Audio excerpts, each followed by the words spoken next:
Entrepreneurs will discard what worked yesterday. Out the window. We did something, it worked, it doesn't work anymore, I don't care, moving on. That's really, really hard. It's easy to say, it's really hard to do. Right? Because it means that you would spend all this time thinking about how to make something successful, and now it's not successful, and you know, your instinct, just like the people with the felt hat guy with the bicycle, your instinct is to say, but no, let's figure out a way to make this work. I built this thing. Keep coming. Can I just sell this you? It doesn't work. You have to change. But here's the thing. In your failure, you see the signs for the next success. That's the amazing thing. If you're willing to embrace that change has to happen, that you have to discard what worked yesterday, you're at least in a position in which you can see what the next stage is because you are failing. And let me show you how that works. Okay, so I was once looking for a speaker, a portable speaker. I wanted a little speaker, I wanted it portable, I wanted it Bluetooth, and I wanted it rechargeable. And that was because I wanted to listen to podcasts in the shower. This was before I had kids. And I could not find a lot of options for this. I thought that there would be tons. I went onto Amazon and I plugged in these three things, portable, Bluetooth, waterproof speaker, and only one option came up. And that was for a brand called Hype. Any big Hype fans in the audience? No, nobody's heard of it. You know why? Nobody's heard of it, that's why. So I had no idea what this was. Was it a company, a brand, a make, a model? What was it? What is Hype? What was it? And so I started reading the reviews on this Amazon listing, and everyone basically said the same thing. They said, first of all, I have no idea what this is, but bought it, it works as advertised, and it comes with this piece of paper with an email address for a guy named Sam, different Sam, not Dogfish, and if you email him, he will respond. And so I spent $60 on worse.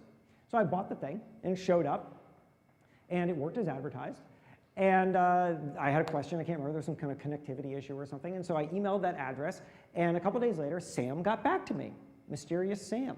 And here's what Sam wrote. He wrote, here's what China says, and then this block of like broken English. And I spent some time with the block of broken English, and it did indeed help me with my problem, but now I'm thinking, what is this? What is Hype? Here's what China says? Who is Sam? What's going on? And so I start asking him, and he just doesn't respond. And so I do a little research, and I find that Hype is connected to this thing called CNA marketing in New Jersey. And so I email Sam, and I say, how is Hype connected to CNA marketing in New Jersey? And he writes back a smiley face. And now I have to know, what is this thing? What is going on right now? What is this company? Who is Sam? And so I just start badgering him, because I'm really good at badgering people. And I said, give me a time, get on the phone with me, can I meet you, can I come down, I want to know what this thing is. And at first I get him, he actually sets a time. And then he cancels, and he puts me in touch with a marketing person, who puts me in touch with a publicist, who tells me on a specific day during this like photography industry convention, go down to the Javits Center, which is the main convention center in Manhattan, and go to the Polaroid stand and ask for Chaim. So you got to do that, right? Got to do that. So that's what I do. I go to the thing, I ask for Chaim, I get Chaim, here he is. And so here's Chaim, he's this Orthodox Jewish guy from Brooklyn, and he is delighted that I cannot figure out what his business is. And he's talking about how he has all these brands, there's so many products, he makes all these things, and I'm just trying to be like, but what is Hype? Where did it come from? Who's Sam? What's going on? And finally, I get him to just allow me to come to his facility in New Jersey, where all will be revealed. And so a couple weeks pass, and I go down, and he starts walking me around, and I learn what's going on here. And what's going on here is amazing. So Chaim used to be in the camera film business. He was selling camera film. It used to be a good business. Stopped being a good business, so he moved into camera accessories. He was selling a lot of that stuff on Amazon. And that was a good business for a while, and then that stopped being a good business too. So he's trying to figure out what to do. And you know, like I said, some people might just say, well, can I just keep trying to figure out how to sell these camera accessories? Surely somebody wants these camera accessories. Not Chaim. Instead, he starts to think about this world in which he's failing, which is selling things really functionally on Amazon. And he starts to read the reviews on products. And he realizes something. He realizes that all the reviews will say something like, you know, I really like this speaker, but I wish that it was waterproof. Or I really love this clock, but I wish that the numbers were bigger.